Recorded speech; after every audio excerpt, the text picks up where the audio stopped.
Music, my stepdad, Vance, sneaked his daughter and her entire family into my condo. And to top it off, he tossed my belongings into the garage like bags of trash. When I confronted him, he just shrugged and blurted out, "She deserves that place more than you do." And the worst part is that my mom, Lenora, took his side. So yeah, I did what I had to do, and we are completely done. My name is Sloan, and I'm 25 years old. For the past 6 months, I've been living in a tiny corporate apartment assigned to me by my company in Midland, Texas. It's one of those places that functions but doesn't feel like a hug. Everything is practical, white, and kind of sterile. A bed, a small table, a kitchenette barely big enough to heat up a frozen meal, and that's it. It looks nothing like the spacious three-bedroom loft I inherited from my dad in Chicago. That place was a real home. My dad died in a plane crash barely a year after I graduated from college. I still remember it perfectly. One day we were texting about a work trip like it was nothing, and the next, his name was on the news. Seeing him on the passenger list felt like a physical blow to the chest, like someone had flipped a switch and turned me off from the inside. My dad always cared about giving me stability. My parents divorced when I was 13. It wasn't a divorce full of screaming or endless courtroom battles. It was just sad. It ended, and that was that. He moved into his loft in the West Loop, and my mom and I stayed in the house. I saw him on weekends. For a couple of years, we found a new rhythm, different but solid. Around the second year after the divorce, my mom met Van, and he wasn't a movie monster. He didn't come in yelling or breaking things. He was worse in a different way, because it seemed like his mere presence was enough to slowly occupy the space that used to be mine. He was just there, sitting, giving his opinion, making decisions, acting as if he had always belonged. It didn't take long for my mom to marry him. Vance moved into the house. The following year, when I was turning 16, they had a son together, my half-brother, Holden. From then on, the most repeated phrase in my house became Sloan. "Can you watch Holden for a bit? Your stepdad and I are going out." It was never, "How was school?" or "How are you feeling?" It was just that errands, favors, the new family that had to be supported. Then there was Jillian, Vance's daughter, from his first marriage. She's about 10 years older than me. When my mom and Vance got together, Gillian was already married with a baby. She came over often with her husband Deacon and the kid, and my mom bent over backwards for them like they were visiting royalty. There was a special smile, a sweet tone of voice that she almost never used with. I was 17 when it truly hit me that I had become something like a piece of furniture in my own home. It was during a Christmas Eve party, one of those holiday gatherings with Secret Santa exchanges and we should catch up soon. Chatter.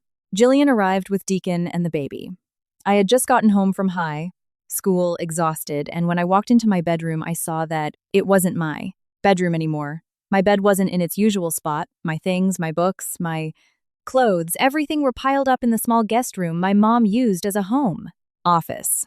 And my childhood bedroom, the one I'd had my whole life, now had a crib set up and an open suitcase resting on my quilt. My mom was standing in the hallway, avoiding direct eye contact with me. "It's just for the holidays," she said, using that voice that meant, "Don't cause a scene. Jillian needs the space for the crib." I nodded.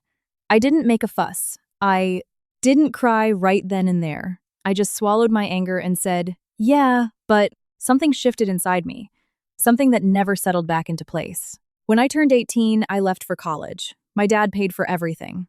My mom, Vance, didn't contribute a single dime. I barely ever went back to their house. I'd go for my mom's birthday out of obligation, at most. During winter and summer breaks, my real home was my dad's loft, and my true refuge was my grandmother, Maeve, my dad's mom. My grandmother became my rock. She had a way of being with me that never made me feel like a burden. She listened to me without rushing, made me Earl Grey tea, toasted bagels, and gave me that specific kind of peace only some older people have, like they've already seen everything the world has to offer, yet still leave you space to feel your own feelings. When my dad died, Grandma Maeve and I grew even closer. I moved full-time into the loft he left me. It was a sprawling space with exposed brick, beautiful natural light, and the lingering scent of someone who loved you lived here. I tried to rebuild some kind of relationship with my mom. I visited her occasionally. I got to see Holden, who was growing into a curious, restless kid with bright eyes, but the reality checks kept coming, every time. Jillian came over with her family. My mom lit up with pure excitement. By then, Jillian had 2 kids. And guess where they stayed? In my old room, as if my history in that house had never existed. 6 months ago, I was handed a temporary assignment in Texas. It was a great opportunity for my career, a major project that really pushes you up the ladder. Before I left, my mom offered help with my condo.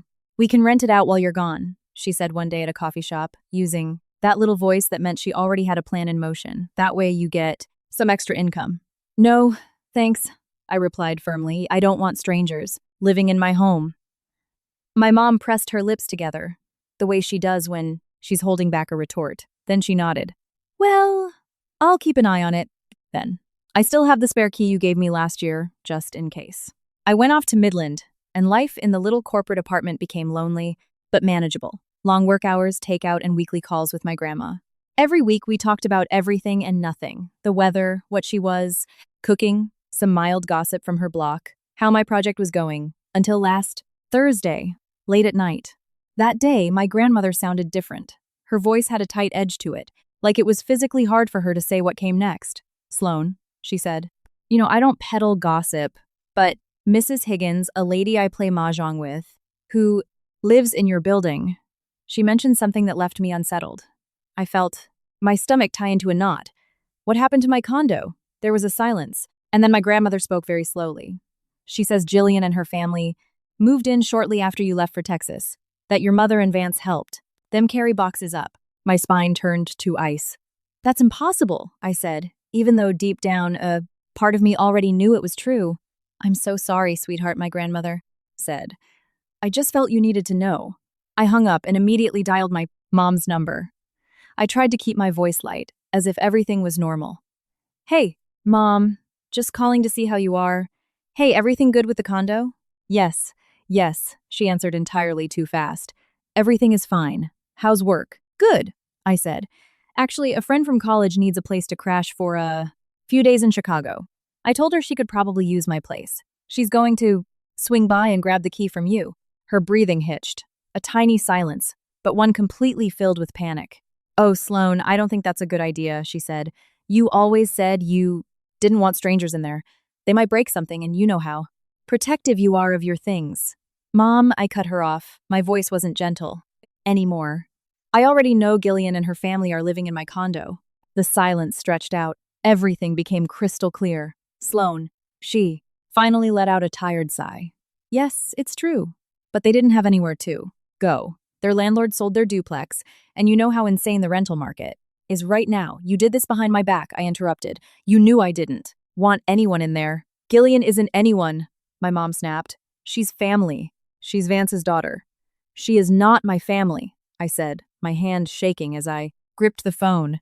"Don't be childish, Sloan. It's temporary. You aren't even using the place right now." "I want them out today," I told her, "and I want you to hand my spare key over to Grandma Maeve." My mom's voice hardened into stone. "Jillian is going to stay there as long as she needs to. You don't need it right now." "It is my home," I shot back. "My dad left it to me. I have things to do," she said coldly, and hung up on me. I called her back. She didn't answer. I found Jillian's number. It went straight to voicemail. I paced around my tiny Texas apartment like a caged animal. I had been paying thousands of dollars in HOA fees and utilities for 6 months for a place I wasn't even living in, only to find out my own mother had moved her husband's family into it. I grabbed my phone and called my boss. "Callum, it's Sloan. I need to request a transfer back to the Chicago office immediately. It's a family emergency." Callum didn't pry. I had already earned his trust. He told me he'd look into it, and about an hour later he confirmed. "I'm sending you back. Get your affairs in order, and I'll see you at the home office when you're ready." The flight into O'Hare felt like it took years. With every passing minute, my anger twisted tighter. I rehearsed conversations in my head, and none of them ended well. I landed, grabbed my suitcase, and called an Uber straight to Grandma Maeve's house in Oak Park. When she opened the door, her face lit up, and then immediately dropped when she saw my expression. "I didn't think you'd be here so fast." She pulled me into a hug. She smelled like coffee and that soft, familiar perfume she always wears. It calmed me down a fraction, though. The rage was still lodged in my throat. "I couldn't stay out there," I told her. "I have to see what they've done to my Home. Let me make you some tea first, she insisted. You look completely wrecked. While she was in the kitchen, I texted Callum to let him know I was back in the city. Then I sat at my grandmother's dining table, watching her move efficiently, like nothing in the world could knock her down. Have you spoken to my mom since you told me? I asked. My grandmother shook her head. No, Lenora, and I haven't been on good terms since your father passed, but yesterday I drove past your building because Mrs. Higgins's comment had me worried. I saw their SUV, and I saw your car. My car? I practically choked on my tea. The one you left parked in your mother's garage, she confirmed, her face dead serious. It was parked right outside your building. They're driving it. They're using my car, I whispered. I felt my stomach churn. My home, my belongings, my car, it was as if they had decided I simply ceased to exist. I stood up. I'm going over there right now. I ordered another Uber and headed to my building. It was an old industrial warehouse that had been converted into luxury lofts, beautiful exposed brick, massive windows. I had fallen in love with it the first time my dad showed it to me. He had said, "You'll be safe here." Now, standing outside on the sidewalk, I felt like a trespasser. I took the elevator to the third floor, walked down the hall to Unit 307. I took a deep breath and knocked loudly. Nothing. I knocked. Harder. I could swear I heard movement inside, like footsteps or something, dragging, but no one opened. I pulled out my keychain, slid my key into the deadbolt, and it wouldn't turn. I tried again. Nothing. I froze. They had changed the locks. You've got to be kidding me, I muttered to myself. I started pounding on the door. I know. You're in there. This is my apartment. I waited. Total silence. I walked away, the fury rising to my throat, and called yet another Uber. This time I headed out to the suburbs, to my mom and Vance's house in Naperville. It was rush hour, and the traffic on I-88 felt endless, as if the entire city was conspiring to test my patience. The house looked exactly the same. Manicured lawn, perfectly trimmed hedges. The tire swing Vance had hung for Holden in the front oak tree. Everything looked flawless on the outside, hiding whatever poison was brewing inside. I rang the doorbell much harder than necessary. My mom opened the door. Her face morphed, from surprise to a hardened scowl when she saw me. Vance appeared right behind her, arms crossed. "Sloan," my mom said flatly, "what are you doing here?" That tone, like I was some unwanted door-to-door salesperson, shocked me for a split. Second, "What am I doing here?" I repeated. "I live in this state, and I own an apartment that you gave away without my permission." "You should have stayed in Texas," my mom replied. "Everything here was working out perfectly." "Working out for who?" I snapped. Vance took a step forward. "Jillian and Deacon need that place more than you do," he stated, as if it were an undeniable law of physics. "They have kids, Sloan. You're single. That doesn't make it their home," I shot back. "It's mine. My dad left it to me." "And you left it sitting empty," my mom chimed in. "Gillian lost her lease." "Did you want us to put them out on the street?" "You could have asked me," I countered.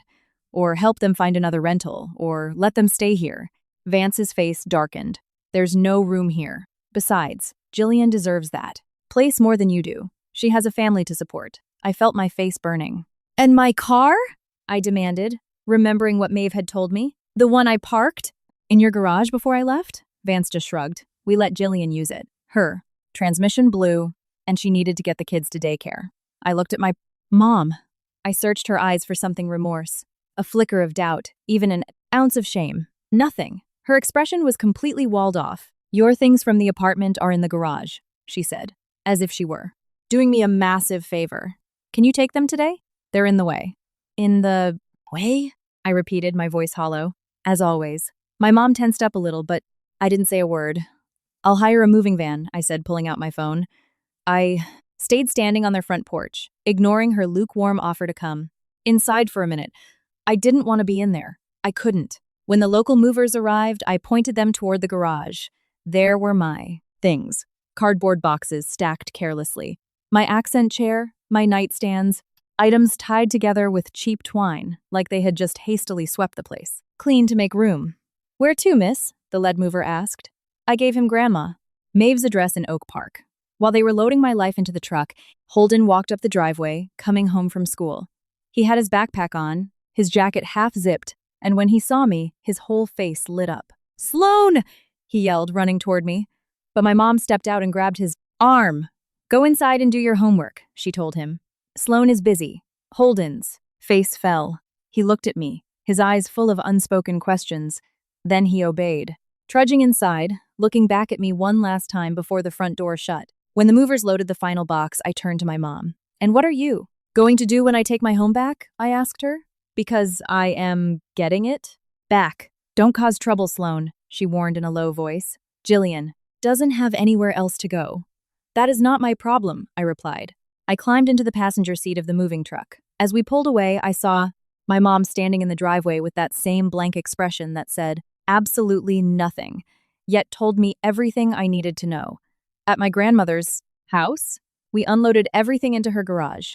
Paying the movers cost me a pretty penny, and every box we set down felt like a fresh wound, a reminder of how I'd been violently evicted from my own space. When the movers left, my grandmother wrapped an arm around my shoulders. "What now?" she asked softly. I stared at the boxes. My life packed in cardboard, the things my dad left me, the memories, all boxed up so strangers could get comfortable. "I'll figure it out. Tomorrow," I told her. "Right now, I just need to sleep." That night, lying in Maeve's guest room, I made a decision. They were absolutely certain I was going to do what I always did: swallow my anger, adapt, and stay quiet. But not this time. I woke up early, showered, had breakfast with my grandmother, and sat down at my laptop. I wasn't pretending to be a lawyer, but I needed to know my rights without making things worse. Property rights, illegal. Occupation, trespassing, unauthorized use of a motor vehicle. My grandmother poured me some coffee. "What's the game plan?" she asked. "I'm filing a police report," I told her. "They broke into my home without my consent, and they stole my car." My grandmother gave a firm nod. I called the local precinct to ask about the procedure. They explained that a formal eviction through the courts takes time, but because there was no lease, and I never gave permission, I could request a civil standby. Police officers could escort me to the property, verify my ownership, and ask for a voluntary surrender of the keys to avoid arrests or escalating conflict. I grabbed my driver's license, the digital copy of the property deed, and my car title. I kissed my grandmother on the cheek and headed out. At the precinct, I spoke with Officer Hayes. She didn't have a warm smile, but her eyes were kind. I explained everything. She took notes. "If the property is in your name and there's no lease or written consent, it's considered trespassing or unauthorized occupancy," she explained carefully. "And the vehicle is unauthorized use. We'll get it all on the record." I showed her the documents. She reviewed them and verified the names. "It's clear," she said. "Finally, we can provide a civil standby today. We'll go with you, confirm you are the legal owner, and request they vacate and hand over the keys to avoid criminal charges. If they refuse, we document it, and you'll have to file a formal eviction through the housing court." "Let's do it," I said. For the first time in days, I felt like I had leverage. "Today?" she asked. "Today?" I confirmed. "Give me an hour to coordinate." I spent that hour making phone calls and drinking terrible precinct vending machine coffee. I updated Callum on the situation, assured him I was handling it, and promised I'd be at the Chicago office on Monday. True to her word, Officer Hayes returned with another cop, Officer Gallagher. They told me to meet them outside my building. I took an Uber since Jillian was currently in possession of my car. We met on the sidewalk and rode the elevator up to the third floor together. My heart was pounding against my ribs. Officer Hayes knocked firmly on the door of 307. "Chicago Police. Please open the door." Long seconds passed. I heard shuffling inside. Finally, Deacon's voice came through the door. "What's going on? Who is it?"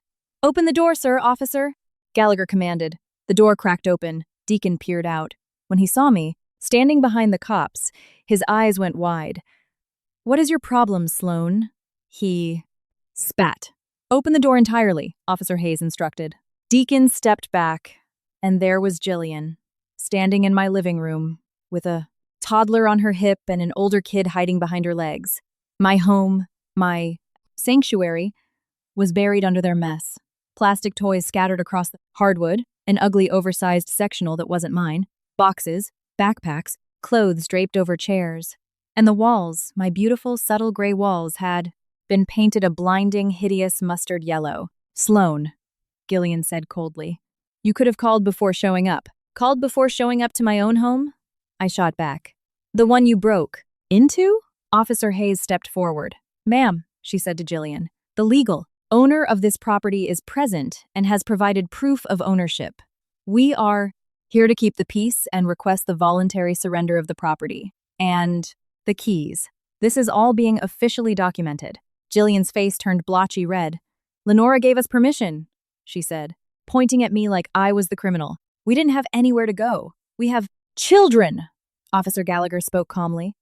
We understand the situation, ma'am, but permission has to come from the deed holder. If you refuse to vacate, we will document your refusal, and the owner will pursue criminal trespassing and formal eviction charges. The smartest thing to do to avoid legal trouble is to pack what you need and leave today. Deacon clenched his jaw. This is ridiculous, he growled. We've been here for months. We even made improvements to the place. Improvements I didn't ask. For I snapped, glaring at the yellow walls, and my living room turned into a daycare. Officer Hayes didn't waver. We are asking for voluntary surrender. Today. You can pack your essential belongings right now. You can coordinate a time with the owner later to retrieve the rest of your furniture. But you need to vacate the premises today. Gillian's jaw dropped. And our stuff? She demanded. We're not leaving. Empty-handed. Take what you need for the next few days, Officer Gallagher replied.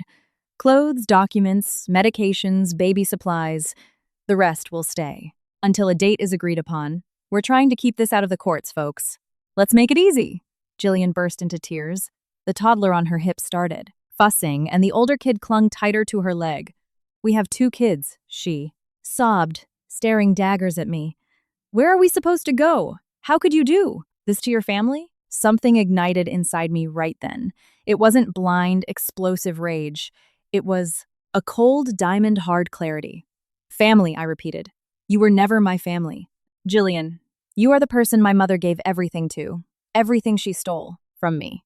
You took my bedroom, you took her attention, and now you tried to take my home and my car. I'm done. Gillian cried louder, like her pride had finally been punctured. You're just as cold as your father, she hissed viciously. The blood drained from my face. Do not ever talk about my father, I said, my voice so dangerously low that even Deacon froze for a second. Pack your bags and leave the keys to my car on the kitchen island. Deacon took a deep breath, visibly swallowing his pride too. Avoid getting arrested. He put a hand on Gillian's shoulder. Come on, he muttered. Let's just go to your dad's. We'll figure it out later. I stood by the front door while they scrambled to pack. Suitcases, garbage bags, full of clothes, toys, diapers. Gillian kept shooting me venomous, tear-soaked glares. The officers stood by, making sure no property was destroyed. About an hour later, they were ready. Gillian walked past me without a word, the kids trailing behind her. Deacon tossed a set of keys onto the island counter with a loud clatter. We fixed a leak under the bathroom sink and changed the shower head, he said bitterly, trying to get the last word. You're welcome. I didn't reply, not because I didn't have anything to say, but because I refused to give them even one more second of my energy. When they were gone, Officer Hayes asked if I wanted to file a separate grand theft auto report regarding the car.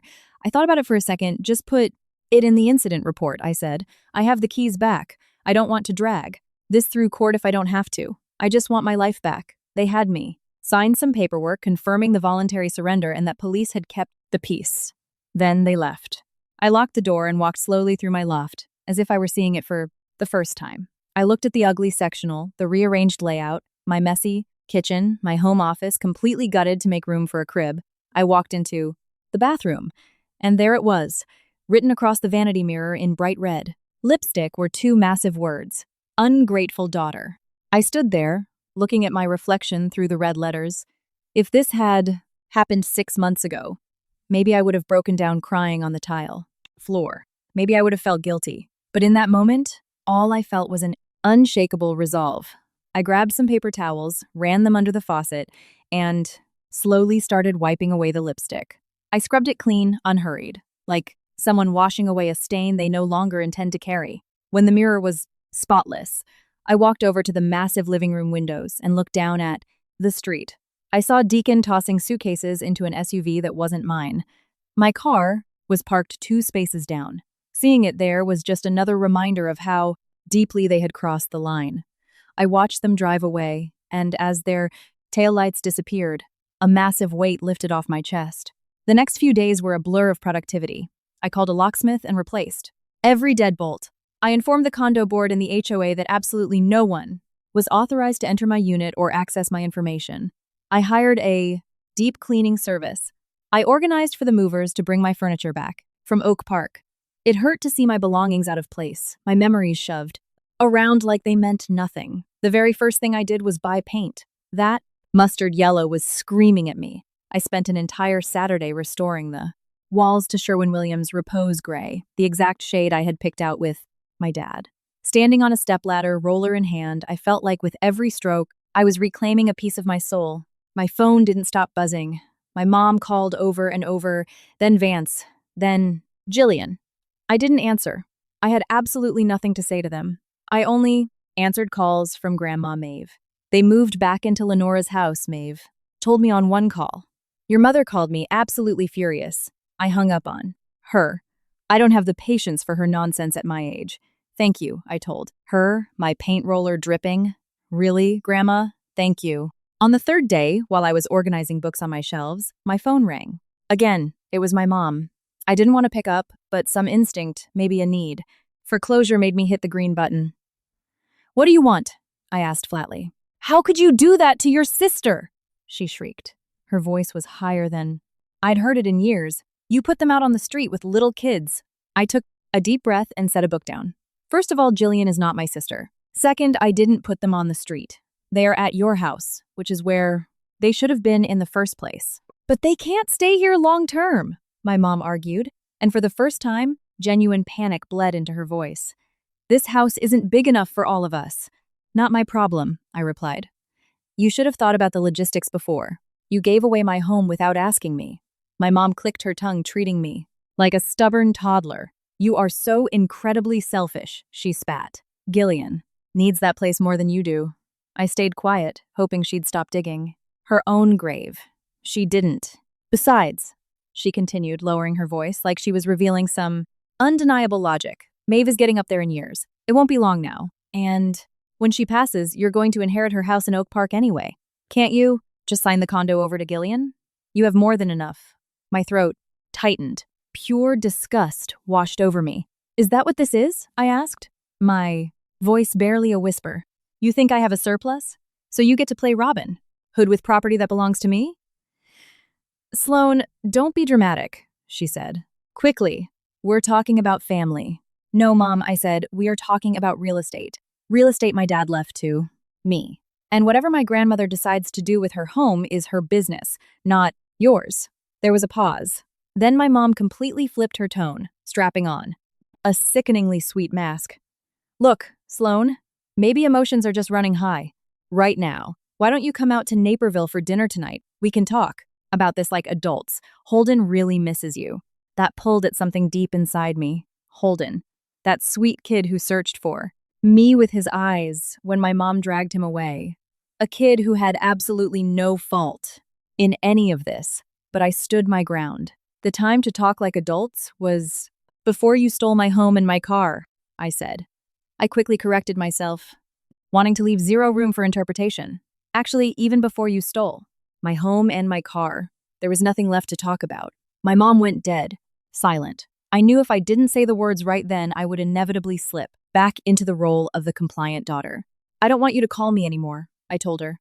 And don't ever come near my building, Sloane. We're done, Mom, I said. It hurt, but I forced the words out. Tell Holden I love him. Tell him that when he's older, if he ever wants to, find me, I'll be here. But you, Vance and Jillian, you are no longer my creme family. I hung up before she could say another word.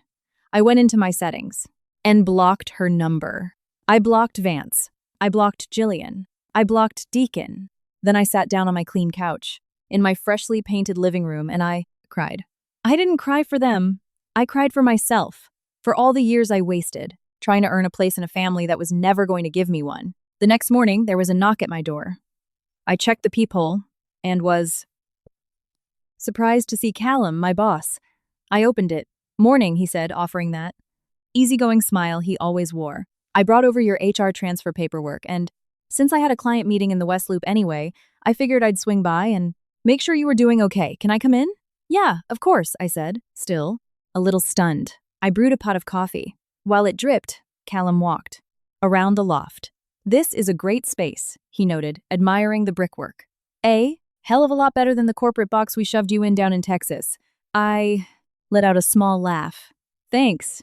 It was my dad's. We sat at the kitchen island with our mugs, and without intending to, I spilled the whole story. The divorce, Vance moving in, my dad's death, the inheritance, Jillian moving in, the stolen car, the cops, the mustard yellow walls, the final phone call. Callum listened without interrupting once. When I finished, he sat back and thought for a second. Well, he finally said, "Are you ready to get back to work?" Yes, I answered honestly. I really need the distraction. He nodded. Good. Start Monday. I've got an account that's right up your alley. After he left, I called my grandmother. Come into the city for dinner tonight. I told her, I owe you a proper meal. That evening, we ate at my newly organized dining table. We talked, and I finally told her about the final phone call with my mom. I cut her off completely, I confessed, a lingering guilt, pricking at my chest. Sometimes I feel like that makes me a terrible person. Maeve reached across the table and squeezed my hand. It makes you a person with boundaries, she said firmly, and that is something your mother has never respected. Your father would be proud of you. I stared down at my plate. It just hurts because of Holden, I admitted. He's going to grow up, Maeve said, gently. And he'll understand. And if he doesn't, well, that will be his choice. But you cannot carry the weight of your mother's sins on your shoulders. Months passed. By the time autumn rolled around, it had been almost a year since. I first left for Texas, and several months since I reclaimed my home. I threw myself into my work. I decorated my loft exactly the way I wanted it, erasing every trace of them. I saw Grandma Maeve every weekend. Sometimes we went out for brunch. Other times we just sat in her living room. Through her, I heard that Jillian and her family, after spending a miserable few weeks crammed into the Naperville house, had finally found a rental duplex in a neighboring suburb. I didn't feel vindicated, I just felt relieved, like the feeling of, finally, shutting a window and stopping a freezing draft. One Saturday morning in early October, I was sitting at my favorite neighborhood, coffee shop. It's the kind of place where the baristas know my order, and I don't have to explain anything to anyone. I was eating an everything bagel, sipping my coffee, and scrolling through my phone. Suddenly, someone slid into the chair across from me. I looked up, ready to politely tell a stranger the seat was taken. It was Holden. He had his soccer duffel bag slung over his shoulder, breathing heavily like he'd been running. His eyes looked nervous, but undeniably brave. Hey, Sloan, he said carefully. I froze. Holden? What are you doing here? How did you find me? He shrugged his small shoulders. Mom mentioned once that you always came to this cafe on weekends. I've been taking the train down here for 3 Saturdays looking for you. My heart cracked wide open. Does your mom know you're here? He shook his head. She thinks I'm at my travel soccer game. I was going to scold him, I swear I was. I was going to give him the responsible older sister's speech about lying and taking the L train alone. But the warmth flooding my chest at the sight of him completely overpowered me. You shouldn't lie to her, I said softly. But you told me on the phone that when I was older I could come find you, he replied, adjusting the strap of his duffel bag. I turned 10 last month. That's older, right? I couldn't help but laugh. Yeah, I said, wiping a sudden tear from my eye. I guess it is. I caught the barista's eye and waved her over. Do you want a hot chocolate? I asked him. Holden nodded, looking incredibly relieved. We sat there for an hour. He told me all about 5th grade, his friends, a science teacher he really liked, and a soccer tournament his team had won. He talked and talked, as if he had been storing up all these words for months, just to spill them out to me. And as I sat there listening to him, I felt something broken inside me finally click into place. I didn't need my mom. I didn't need Vance, or Jillian, or Deacon. But maybe I could still be a big sister to this bright-eyed kid who, despite all the poison in his house, had cared enough to come find me. When we finally stood up to leave so I could drive him back to his soccer field, Holden looked at me dead. Serious. Can I come back next Saturday? I thought about it for a second. Not because I didn't want him there, but because I was terrified of letting hope back in. but looking at his hopeful face, the answer was obvious. Yeah, I told him. I'll be right here. Same time, same table. Holden beamed, looking like I had just handed him the entire world. He jogged toward my car, looking back over his shoulder once to make sure I was following. I stood by the cafe door for a moment, holding my now cold coffee. I realized then what family actually means. It isn't the people you're tied to by obligation. It isn't the people who demand everything and give nothing. It's the people you choose, the people you build a life with. My family might be tiny, just Grandma Maeve, Holden, and me, but it was real. And for the first time in a very long time, that was more than enough.